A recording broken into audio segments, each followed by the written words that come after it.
আজাদ সাহেব বাসায় এলেন রাত 11টার দিকে। বাজারে তাদের 3 ভাইয়ের 12টা দোকান আছে, এক একজনের 4টে করে। এগুলো নিজেদের বাবার থেকে পাওয়া। তবে এর মধ্যে শালুকের বাবার ব্যবসায় লাভবান হয়ে আরো 3খানা দোকান কিনেছেন। শালুকের ফুপি নীলিমা নামেও আছে 3টে দোকান। শালুকের দাদা নুরুল ইসলাম যেমন বুদ্ধিমান তেমন দূরদর্শী মানুষ হওয়ায় ভবিষ্যতের কথা চিন্তা করে প্রচুর পরিমাণে জায়গা জমি কিনে রেখেছেন। বাজারের দোকান ছাড়াও তাদের নিজের নামে এখনো 2খানা ইটের ভাটা, সমিল, জেলা শহরে 4টি গুদামঘর, 3টি চালের আড়ত আছে। চরে নিজের প্রচুর জমি আছে, যা বর্গা দেওয়া আছে। বছরে বছরে প্রচুর টাকা আসে সেখান থেকে। সব টাকা তিনি ব্যাংকে রাখেন। এসব টাকা কখনো সংসারে খরচ করবেন না। ছেলেরা সবাই বিয়ে করার পর থেকেই ছেলেদের নামে বাজারের দোকান লিখে দিয়েছেন, ছেলেরা যাতে সংসারী হতে পারে, বাবার উপর নির্ভরশীল না হয়। আজাদ সাহেব বাসায় এসে জহিরকে দেখে খুশি হলেন। অনেকদিন পর ভাগ্নিকে দেখলেন। নাজুক মুখচোরা এই ছেলেটা সবসময় আড়ালে থাকে। 3 ভাই 3 জা, এক ননদ, শ্বশুর শাশুড়িকে নিয়ে একটা মিটিং বসলো। মিটিং এর মূল বিষয়বস্তু হচ্ছে আফিফার বিয়ের কথাবার্তা। চেয়ারম্যান সাহেবের ভাইয়ের ছেলে সজীব জেলা সদরে তার নিজের দোকান আছে 2টো, একটা কাপড়ের দোকান, অন্যটা কনফেকশনারি। ছেলের বায়োডাটা বের করে আজাদ সাহেব দেখালেন। ছেলে একটু খাটো শুধু। আফিফার উচ্চতা 5 ফুট 5, সেখানে ছেলের উচ্চতা 5 ফুট 4। এছাড়া ছেলের আর কোনো এদিক দিয়ে কমতি নেই। লিলি বেগম বললেন, ছেলের লেখাপড়া আছে তো ভাইজান? ছেলের টাকা পয়সা যাই থাক, লেখাপড়া হচ্ছে গিয়া সবচেয়ে বড় সম্পদ মানুষের। আজাদ সাহেব বললেন, ছেলে বিএ পাশ করেছে লিলি। সবকিছু খবর নিয়েছি আমি 1 সপ্তাহ ধইরা। মা নাই সংসারে, বোন 2টা বিয়া দিয়া দিছে, ছেলে ভাই একটাই, নির্ভেজাল সংসার। এখন কি কমু? ওদের আইতে কমু? ওরা তো চীনা জোকের মতো লাইগা রইছে, ওদের কোনো দাবি দাবা নাই, ওরা শুধু মেয়েটারে চায়। সেলিম সাহেব বললেন, চেয়ারম্যান সাহেবরা তো চিনি ভাইজান, যে লোভী উনি তা এলাকার সবাই জানে। আদিবা বেগম বললেন, আহা মেজো মিয়া, এই দুনিয়ায় সব মানুষই চায় একটু বড় হইতে, সেইটারে লোভ বলা ঠিক নয়। নুরুল ইসলাম সাহেব বুঝলেন তার ছেলে এবং ছেলের বউ মোটামুটি রাজি। সবার সাথে আলোচনা না করলে খারাপ দেখা যাবে বিধায় সবাইকে জানাচ্ছেন। গলা খাকারি দিয়ে তিনি বললেন, সবার আগে আমার নাতনিকে ডাকো, ওর কোনো পছন্দ আছে কিনা জানা দরকার আগে। আদিবা বেগম ধমকের সুরে বললেন, কি বলেন আব্বা আপনি এসব? আফিফার আবার কিসের পছন্দ? আমরা যাই কমো তাই হইব। এরকম মেয়ে আমি জন্ম দেই নাই যে অন্য ছেলের সাথে প্রেম ভালোবাসা করবে। আমার মেয়ে আমি ভালো কইরাই চিনি। লিলি বেগম মাথা নিচু করে ফেললেন। তিনি জানেন এই কথাটা নয়নাকে উদ্দেশ্য করে বলা হয়েছে। নয়না যে আদনানের জন্য বিয়ের আগে ভীষণ পাগলামি করেছে, তার জন্য বড়ভাবে এই কথা বলছেন।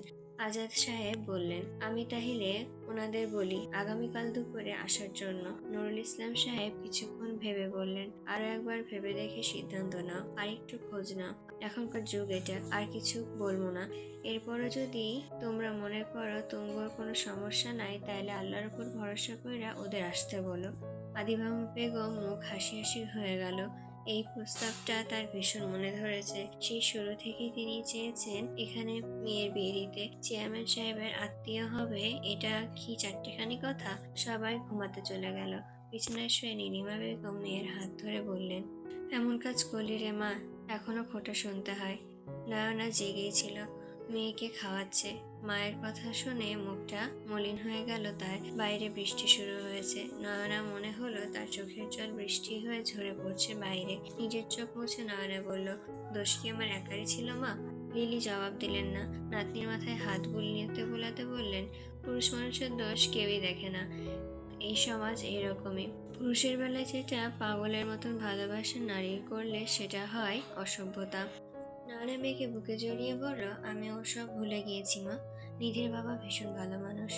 আমার সব অনুভূতিকে সে সম্মান দেয়। আমার সব পাগলামি জেনেও সে আজ পর্যন্ত কখনো একটা প্রশ্ন করেনি। আমি খুব ভালো আছি মা। পুরোনো ঘাতও শুকাতে একটু সময় লাগবে আমার। বিশ্বাস করো মা, আদনান ভাইয়ের জন্য আমার মনের ভালোবাসা 1 ফোঁটা অনুভূতিও নেই। যা আছে তা শুধু ঘৃণা। লিলি বেগমের মুখে হাসি ফুটে উঠল। সকালে ঘুম থেকে উঠতেই শালুক দেখে বাড়ির কেমন সাজ সাজ রব।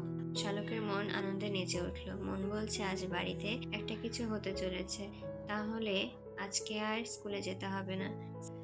স্কুল না যাবার আনন্দে শালুক কিছুক্ষণ দোতলার এই মাথা থেকে ও মাথা ছুটে বেড়ালো। স্কুল মিস গেলে শালুকের ইচ্ছে হয় পাখির মতো উঠতে। বারান্দায় দৌড়াতে অসুবিধা হচ্ছে দেখে শালুক ছুটে গেল নিচের বাগানে। লাফাতে লাফাতে খেয়াল করলো না ছাদের উপর থেকে একজোড়া চোখ তাকে পর্যবেক্ষণ করছে। নাস্তার টেবিলে বসে সবাই জানতে পারলো আজকে আফিফাকে পাত্রপক্ষ দেখতে আসবে। আফিফার মুখ শুকিয়ে গেল এই কথা শুনে। মতির মা এক কিস্তূপ রুটি রাখতে রাখতে বলল, আজকে আমি বড় ভাইয়ের আনা নয়া শাড়িটা পিন্দিমু। এরকম একটা খুশির খবর অনেক দিন পাই নাই। আফিফা খাবার রেখে উঠে গেল নিজের রুমে। শালুক লাফিয়ে উঠল শুনে। আপার বিয়ে হবে মানে বাড়িতে একটা উৎসব হবে, তার মানে অনেকদিন স্কুল মিস দেওয়া যাবে। সামনে যে প্রি-টেস্ট এক্সাম আপাতত তাহলে এসব চিন্তা মাথা থেকে ঝেড়ে ফেলে দিতে হবে। এমনিতেও ও সব নিয়ে শালুক তেমন চিন্তা করে না। জীবনে বহুত পরীক্ষা আসবে যাবে, ফেল হবে তাতে কি হয়েছে, সে যে পরীক্ষা অ্যাটেন্ড করছে এটাই তো সবচেয়ে বড় কথা। শালুকের এই উড়নচণ্ডী ভাব দেখে ধ্রুব গম্ভীর মুখে বলল, ছোট চাচা, শাপলা শালুকের তো সামনে প্রি-টেস্ট মনে হয়, ওদের লেখাপড়ার কি অবস্থা? স্কুল কলেজে তো যায় বলে মনে হয় না একজনও। ফায়েজ আহমেদ চিন্তিত হয়ে বলল, আর বলিস না বাবা, শাপলা তো পড়াশোনায় ভালোই চলে, এসএসসিতেও ভালো করেছে, এবার ইন্টারে ভালো করবে আশা করি। বিপাকে আছি আমার শালুককে নিয়ে। কোনো মতেই ওর পড়াশোনায় মনোযোগী করা যায় না। নিজে পড়ে না, কারোর কাছে পড়েও না, টিউটরও রাখতে পারি না। এক সপ্তাহ টিকে ওর সব টিচার, তারপর নিজ দায়িত্বে বিদায় নেয় ওরা। আমার পরিবারের সবাই এত ট্যালেন্ট, অথচ এই মেয়ে যে কেন এমন হলো? আচ্ছা তুই তো অনেকদিন বাড়িতে আছিস, তুই একটু দেখ না ওর পড়াটা। বাবার কথা শেষ হতেই শালুক যেন বিষম খেলো। শাপলা বলল, বাবা আমারও তো টিচার দরকার, ধ্রুব ভাই তাহলে আমাদের দুজনকে পড়াক। ধ্রুব গম্ভীর হয়ে বলল, আমার পক্ষে সম্ভব না চাচা, তবে আপনি বললে আমি ওদের জন্য ভালো একটা টিচার ঠিক করে দিতে পারি। আমার এক ফ্রেন্ড আছে, আমরা ইন্টার পর্যন্ত একসাথে পড়েছি, পলকর নাম, আপনি চিনবেন হয়তো, চেয়ারম্যান চাচার ছেলেও। যদি কাউকে পড়ায় না তবে আমি রিকোয়েস্ট করলে পড়াবে হয়তো। ও জাতীয় বিশ্ববিদ্যালয়ে পড়ছে এখন, এলাকাতেই থাকে। শালুকের মুখ বেদনায় নীল হয়ে গেল। এক মুহূর্তের জন্য মনে হলো এই পৃথিবীতে সবচেয়ে অসহায় সে বুঝি। আদনান হাসতে হাসতে বলল, এই গোবরের বস্তাকে পড়াবে পলক? পাগল হয়ে যাবে ও একে পড়াতে গেলে। চেয়ারম্যান চাচা নির্ঘাত মামলা করবে আমাদের সবার নামে তখন। একটা হাসি রোল পড়ে গেল আদনানের কথায়। লজ্জায় অপমানে শালুকের চোখে পানি চলে এলো। কোনো কথা না বলে শালুক টেবিল থেকে উঠে চলে গেল। ধ্রুব মাথা নিচু করে খাচ্ছিল। শালুককে উঠে যেতে দেখে কিছুক্ষণ চুপ করে রইল। শালুককে যতক্ষণ পর্যন্ত দেখা গেল। তারপর আদনানকে উদ্দেশ্য করে বলল, শালুককে নিয়ে এ ধরনের কথা সবসময় বলবে না ভাইয়া, ও ছোট মানুষ, একটু বেশি চঞ্চল হয়তো, সবাই তো এরকম হয় না। যখন তখন ওকে এসব বললে ওর মন আরো খারাপ হয়ে যাবে। আমাদের উচিত ওকে উৎসাহ দেওয়া, এভাবে লজ্জা দেওয়া না। আশা কফিতে চুমুক বসিয়ে বলল, ধ্রুব ঠিক বলেছে, এভাবে ওকে নিয়ে মজা করা ঠিক না। আদনানের কিছুটা গায়ে লাগলো আশা ধ্রুবকে সমর্থন করায়। কিছুটা অপমানিত বোধ করলো আদনান। ধ্রুবকে উদ্দেশ্য করে আদনান বলল, ভূতের মুখে রাম রাম, তুই নিজেই বুঝি সুপুরুষ, তুই নিজেই তো শালুককে এসব বলতি আগে, এখন এত ন্যাকামি করছিস যে হঠাৎ? ধ্রুব আগের মতো গম্ভীর গলায় বলল, শালুক তখন ছোট ছিল ভাইয়া, এখনো ছোট নেই। আশা করছি তোমাকে আমার এক্সপ্লেন করে বলতে হবে না টিনেজ ছেলে মেয়েদের সাথে আমাদের কি রকম বিহেভিয়ার করা উচিত। এই বয়সে যেটা শাসন দিয়ে হয় না সেটা ভালোবাসা দিয়ে করতে হয়। বাবা চাচা উঠে যেতেই আদনান কটাক্ষ করে বলল, তো না করছে কে তোকে ধ্রুব? জানা, তুই গিয়ে শালুককে ভালোবাসা দিয়ে পড়ানো শুরু কর, দেখ গোবরে পদ্ম ফুল ফুটাতে পারিস কিনা। ধ্রুব ভীষণ রাগ হলো আদনানের এরকম বেয়াদবের মতন কথা শুনে। সরাসরি আদনানের দিকে তাকিয়ে ধ্রুব বলল, মাইন্ড ইওর ল্যাঙ্গুয়েজ ভাইয়া, স্থান কাল পাত্র বুঝে কথা বলার ম্যানার যদি ভুলে গিয়ে থাকো তবে আমার কাছে এসো, আমি শিখিয়ে দেব। থেকে যখন যা বের হয় তা বলে নিজেকে খুব স্মার্ট ভেবো না। মনে রাখো, যেটাকে তুমি তোমার নিজের চোখে স্মার্টনেস হিসেবে দেখেছো সেটা হয়তো সবার কাছে তোমাকে ওভার স্মার্ট লাগতে পারে। নিজেকে এতটা হাসির পাত্র করো না। রাগে আদনান কথাই বলতে পারল না যেন। ধ্রুব কি ঠান্ডা মাথায় তাকে অপমান করছে? সবার দিকে তাকিয়ে দেখলো সবাই মিটিমিটি হাসছে। ধ্রুব উঠে যেতেই আশা আদনানের দিকে তাকিয়ে বলল, ধ্রুব ভুল কিছু বলেনি আদনান। মাঝে মাঝে তুমি ভীষণ ওভার স্মার্ট হয়ে যাও। আমার নিজের কাছেই তো হাস্যকর লাগে তখন। ধ্রুব ভীষণ ম্যাচিওর পার্সন, ওর থেকে অনেক কিছু শেখার আছে তোমার। আদনানের চুল শক্ত হয়ে গেল এসব কথা শুনে। দাঁত দিয়ে ঠোঁট কামড়ে ধরে বলল, আমাকে জ্ঞান দিতে এসো না আশা। কিছুক্ষণ পর সবাই ডাইনিং থেকে উঠে গিয়ে আফিফার দাদির ঘরে যায়। সিতারা বেগম পান খাচ্ছেন জর্দা দিয়ে। জর্দার মাতাল করা গ্রানে রুম ভরে গেছে। এই শোভা জর্দা সিতারা বেগমের প্রিয় জর্দা। সবাই ভুলে গেলেও ধ্রুব দাদি এই প্রিয় বস্তুর কথা ভোলে না। যদিও 3 বেলা রুটিন করে জর্দা খাওয়ার অপকারিতা ব্যাখ্যা করে দাদিকে। সিতারা বেগম অতি আগ্রহ নিয়ে নাতির কথা শোনেন। যেখানে হ্যাঁ বলার দরকার সেখানে হ্যাঁ বলেন, যেখানে না বলার দরকার সেখানে না বলেন।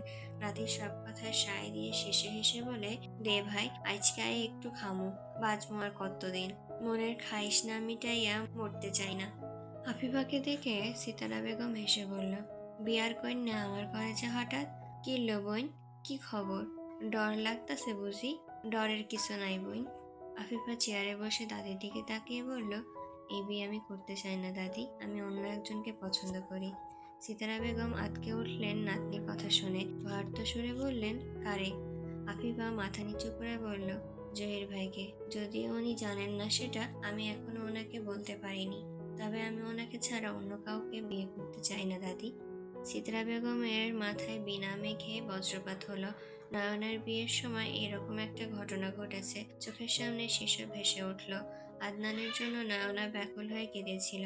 সে সময় আদনানের মা লিলিকে চূড়ান্ত অপমান করলো, অথচ দোষ নয়নার ছিল না, সেটা সবাই জানতো। আজ সে ঘটনার পুনরাবৃত্তি ঘটতে চলেছে। কি করবে সিতারা বেগম? মতির মা দরজার সামনে দাঁড়িয়ে সবটা শুনল।